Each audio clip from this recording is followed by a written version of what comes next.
በደራማሎ ወረዳ ሆስፒታል ባለመኖሩ ዜጎቻችን ለተለያዩ የጤና ቀውሶች ሲዳረጉ ቆይተዋል።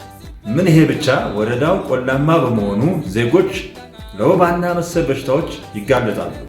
በወረዳው ከ127,000 በላይ ዜጎች በአካባቢያቸው የሕክምና ተቋም ባለመኖሩ ብዙ ኪሎሜትሮችን አቋርጠው በመሄድ ላልተፈለገ ወጪ ለመዳረግ ተገደዋል።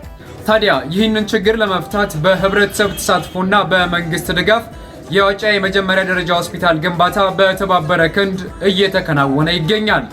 ከ300,000 በላይ ህብረተሰብ ክፍልን ሊያገለግል የሚችል ሆስፒታል ስለሆነ ጀምረናል። ደግሞ እንጨርሰዋለን ብለን ተስፋ እናደርጋለን። ከተባበርን እናሳካዋለን። የዋጫ ሆስፒታል መገንባት ለእናቶችና ለህፃናት ትልቅ ፋይዳ አለው። ለዋጫ ሆስፒታል ግንባታ የበኩሉን ድጋፍ እንዲያደርጉ ጥሬን አቀርባለሁ። እውቀት ያለው በእውቀቱ፣ ጉልበት ያለው በጉልበቱ፣ ገንዘብ ያለው በገንዘቡ ሁላችንም የአቅማችንን ያህል ከደራማሎ ወረዳ ጎን እንድንሆን በእግዚአብሔር ስም እጠይቃለሁ። ዘመን ተሻጋሪ ተቋም ገንብተን ለትውልድ እናስተላልፍ፣ ታሪክ እንስራ። የዋጫ ሆስፒታል እውን ሆኖ ለማየት የበኩላችን ድጋፍ እንሰጣለን።